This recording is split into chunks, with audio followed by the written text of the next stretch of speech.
Selamat pagi. Bagaimana kabarnya hari ini? Ibu harap kalian semua dan kita semua dalam keadaan sehat ya. Baik, sebelum memulai pelajaran atau sebelum belajar, Ibu Depri minta kalian berdoa terlebih dahulu sesuai agama dan kepercayaannya masing-masing ya. Untuk hari ini Ibu ingin menyampaikan sedikit penjelasan materi pada tema 2, yaitu bermain di lingkunganku, subtema 1, bermain di lingkungan rumah. Adapun tujuan kita mempelajari materi ini adalah agar kalian bisa memahami pola irama sederhana melalui lagu anak-anak. Kalian bisa memahami dan menyebutkan aturan dan tata tertib yang berlaku di rumah. Kalian bisa menyebutkan bentuk dan wujud benda yang ada di sekitar kita, dan kalian bisa menghitung perkalian sebagai penjumlahan berulang. Sesuai tema kita tadi, yaitu bermain di lingkunganku, pasti kalian sering ya, dan mungkin tiap hari bermain, baik itu di rumah ataupun di luar rumah. Di sekitar rumah kalian ya, mungkin bermainnya dengan teman, ataupun bermain sendiri di rumah, atau bermain dengan saudaranya, dengan orang tuanya ya. Nah, selain bermain, ada kegiatan lain yang positif yang bisa juga kita lakukan. Apalagi di masa pandemi seperti ini ya, anak-anak. Contohnya adalah bernyanyi. Siapa di sini yang suka menyanyi? Nah, pada saat bernyanyi, kalian pasti mengeluarkan bunyi yang beraturan. Nah, bunyi yang beraturan ini disebut sebagai nada. Nada yang kalian ucapkan pasti berbeda-beda. Ada nada panjang dan ada nada pendek.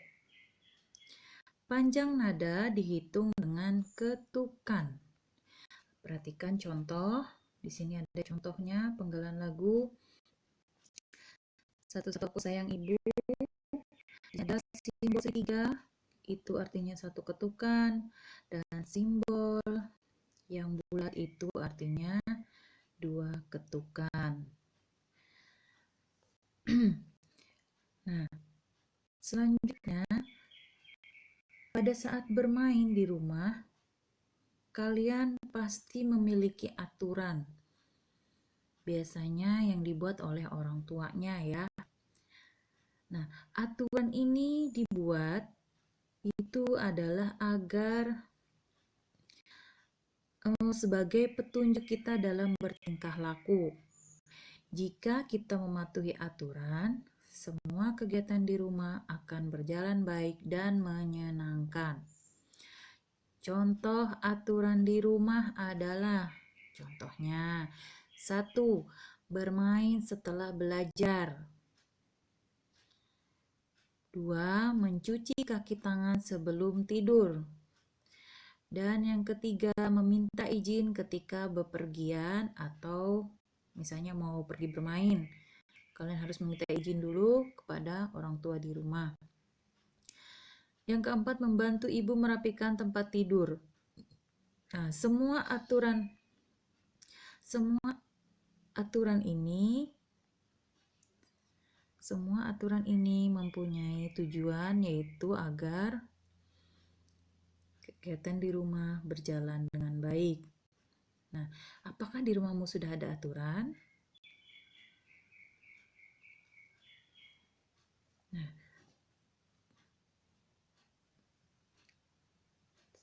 saat kita bermain di lingkungan, pasti kita melihat banyak terdapat benda-benda ya.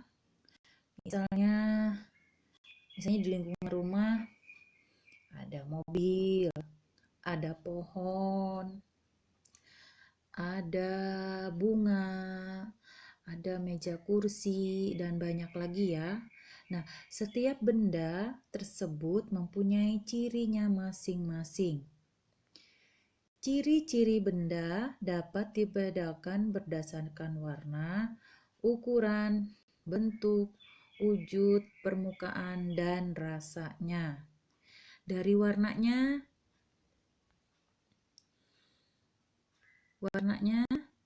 bermacam-macam, pasti kalian tahu semua warna kan?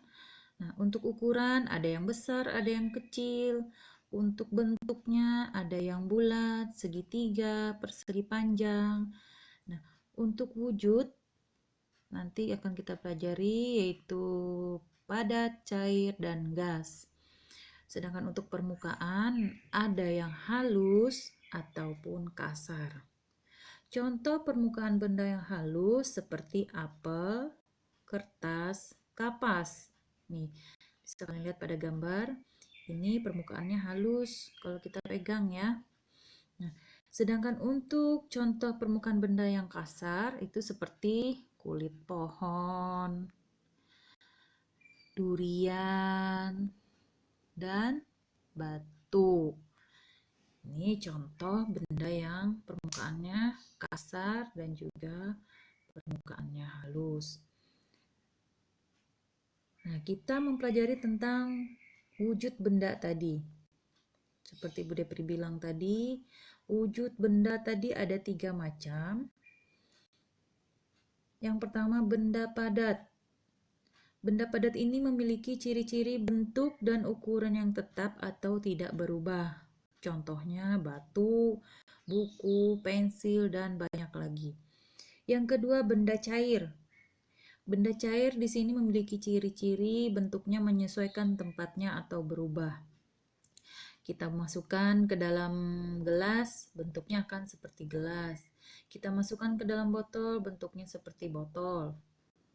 Dia pokoknya menyesuaikan tempatnya. Contohnya air, sirup, sampo, minyak goreng. Yang ketiga adalah benda gas. Benda gas ini memiliki ciri bentuk dan ukurannya sesuai tempatnya. Hanya bisa dirasakan dan tidak bisa disentuh ataupun dilihat. Contohnya udara dalam balon, angin. Angin ini kita tidak bisa melihat angin, tapi kita bisa merasakannya. Bisa kita lihat misalnya pada pohon yang bergoyang, itu berarti ada anginnya. Nah, di sini ada contoh benda cair, ini benda padat dan benda gas. Nah, sekarang kita lihat pada matematika. Kita akan mempelajari tentang perkalian sebagai penjumlahan berulang. Kita lihat di sini ada contohnya perahu. Perahu ini termasuk benda padat ya, benda padat. Nah, soalnya jika digabungkan berapa jumlah perahu semuanya? Di sini ada perahu Beni, perahu Tiur, dan perahu Ayah. Nah, dalam satu kotak ini terdapat 2 perahu. Masing-masing 2 perahu ya. Nah, dapat ditulis dalam perkalian 3 dikali 2 sama dengan 6. Dari mana kita dapatkan angka 3? 3 ini adalah dari jumlah kotak yang berwarna pink ini. Nah, ini adalah kotaknya tadi. Nah, sedangkan 2 ini adalah isi dari masing-masing kotak. Nah, isi dari masing-masing kotak kan isinya 2. Ada 2 perahu nih. Nah, dan jumlahnya setelah digabungkan semuanya itu adalah 6.